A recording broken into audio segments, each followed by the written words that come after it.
This morning is day 3 of our week-long hunt. We got 6 full days. Today's our 3rd full day. We haven't been seeing bears in the mornings. We've been seeing them later in the evenings. We've been forced to hunt in a new area, explore a new area. I'm just trying to learn this a little bit.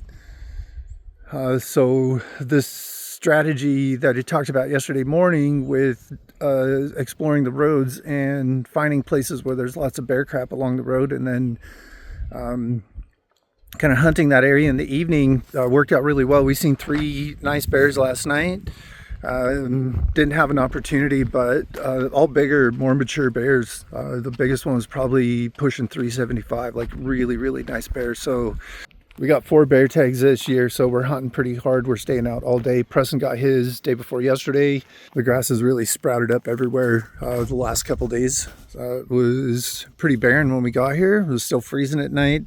It's been much warmer the last couple days, so the grass is starting to grow. Hopefully it'll get the bears moving around a little bit more. One of the challenges with hunting this area is where you can hunt. We're basically limited to hunting roads and clear cuts for the most part. The timber in this part of the country where we are is super thick. There's no real place where you can kind of spot and stalk or take off hiking through open areas.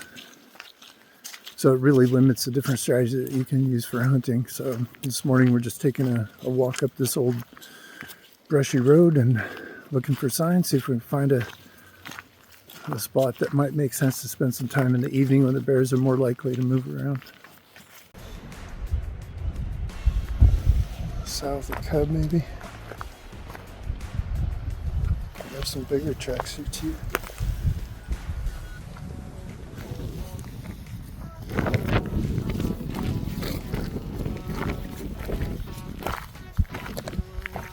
There's bear tracks all over down here.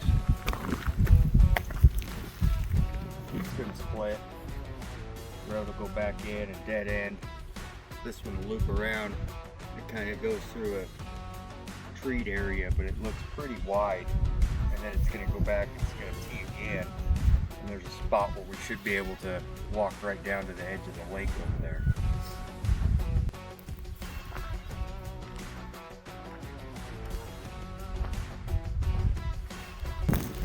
It's a big track.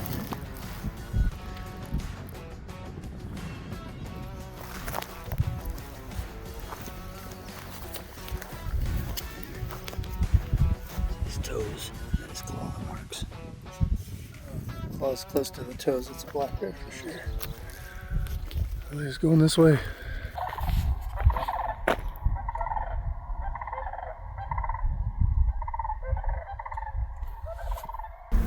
We just drove down here about 20 minutes ago. Thank God we got the chainsaw today. Wow. I just got back from getting a game cam, so we had a couple bears on this one. Whoa. Medium-sized, smaller bears. So I pulled the cam, but they're here early in the morning and in the evening.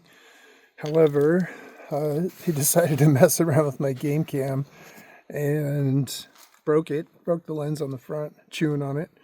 But we pulled the game cam, so we're just getting ready to head down out of here and walk back into a place we haven't been to yet this year, and then go up and check that clear cut where we seen all the sign the first day we were here, and check the game cam up there.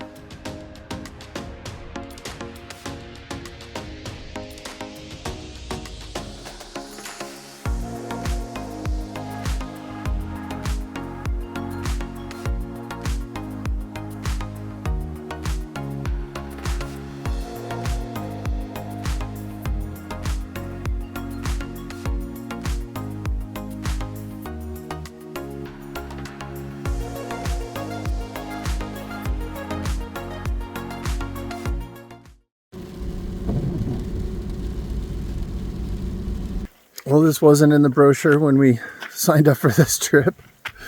The weather's been so weird on this. We're just getting ready to head back in here. We seen a couple 2 days ago back here. One of them was pretty nice. But I don't know how these bears behave when the weather's weird like this. It was pouring down rain down below and then snowing up here. But Gonna learn some stuff today and probably get wet. And I just got back into this new, that's super fresh. Preston, I think that was just a few minutes ago. That was super fresh. Like really, really fresh. Hasn't even changed color on the outside yet. This is a little bit older. Yeah, when it's the same color on the inside as it is the outside. That's real fresh. Look at that. Oh my God. Holy shit, that is a monster. How many points? 1, 2, 3, 4, 5, 6, 7, 8, 9, 10, 11, 12, 13, 14, 15, 16 points.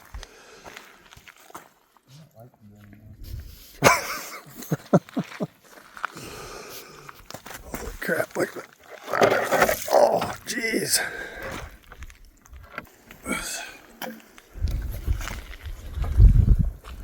It's got chewed up a little bit here in the end, but it's this year's. Nice and white. Man. Welcome to day 6. We are heading into another spot.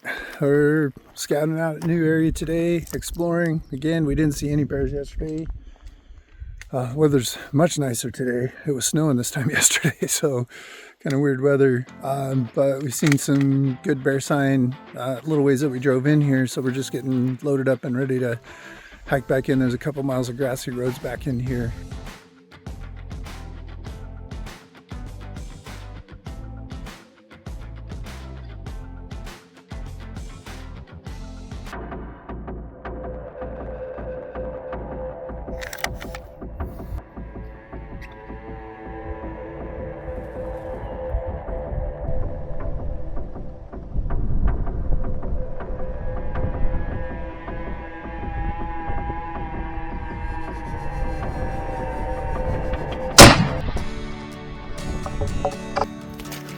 Well, Preston and I were getting ready to track this bear I just smoked, and it just tipped over and died.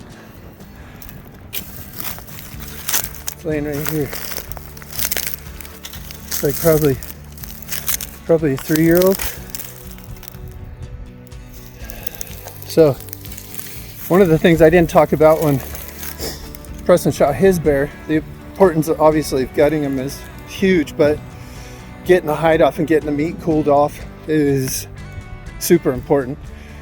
One of the things that I'm very passionate about is salvaging absolutely everything that we can off of these animals, and the heart is one. And the heart, when you get the guts out, it sits in its own little sack, so you can, it's right up in between the lungs, so you just open up that sack and then you can get to the heart and then just pull it out and then just cut it off right at the top. And then just make sure you drain all the blood out of it. But this is an amazing chunk of meat on these things. We're gonna cook some later tonight or tomorrow. Show you guys my favorite way and Falcon's favorite way to have bear heart. Let's get our hands wiped up and have lunch, and we'll quarter this thing up. Just got back to camp. I got my first bear today. So we're just getting ready to take the quarters out of the game bags. Take the quarters out of the game bags and put them in plastic bags, and then get them in the freezer. Get them cooled off. Okay, bacon wrap bear heart. Bacon and bear heart. We're not going to wrap it. We're going to put it on a skewer because I have to be creative with how I cook the utensils I have. But the first thing we're going to do is cut all this fat off around the edge, and then we'll start taking this thing apart. Okay, so I got the top all cleaned up. So now if you look at this, it's just one muscle that wraps around another. So I'm just going to take the knife and start dismantling this. So I'll cut this piece off around here, and this one off around here, and then there's another one inside of that. So we'll just open that up, and then I'll clean up, cut out all of this stuff here. Okay, so I just took that outside piece off.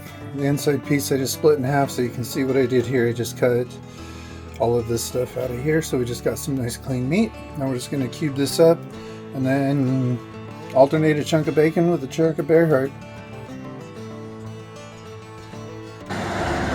Okay, so we just alternated chunks of bacon in between the heart. Used the hot dog skewer because I didn't have anything else. I was going to put this on the barbecue and put a little barbecue sauce on this while it's cooking. Need to make sure it's cooked all the way through. It's bear meat, risk of trichinosis, so it's got to be very well cooked. But we'll get this going and show you what it looks like when it's done.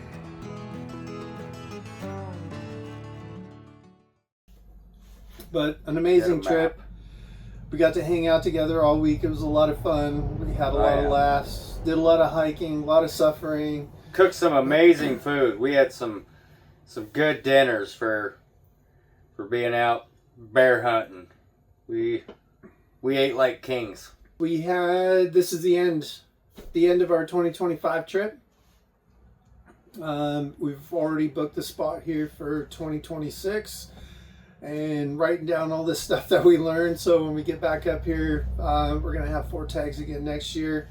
I will be doing a little bit more bear hunting. Preston's not going to have the opportunity, but I'm going to get a couple more trips out for bear. So hopefully I can fill my second tag. So make sure and subscribe and look for those videos coming out. If you haven't checked it out, or if you subscribed and you're wondering where all my fishing videos went because of how the algorithms work on YouTube, I had to start another channel. I moved all my fishing videos over to the water calls to me, and this channel is now just the woods call to me. But make sure you check that out, because here in about 3 weeks, Preston and I are going to be heading to Moses Lake in Washington for bass walleye fishing, and we're taking our bows and we're going to, what are we going to do? We're going to slay some carp. We're going to slay some carp. Oh, that's fun. We went the first time to Moses Lake last year. Moses Lake, for those of you that don't know, Moses Lake has the highest population of carp of any lake in Washington state. Over 300,000 are estimated to be in Moses Lake alone. So there's lots. And they're huge. They're huge. 20 plus pounders, some of them. They're huge. Massive. Yeah. And there's really good walleye and bass fishing in the lake too. So in about 3 weeks, Preston and I are going to have 3 full days on Moses Lake. So jump over to the Water Calls to Me. Make sure you subscribe there as well and watch for some of our bass fishing, walleye fishing, and carp hunting videos that are coming out. And I got tons of I've got probably 55 videos from the last 3 years on there for all of those species as well. So we'll see you on the water and in the woods.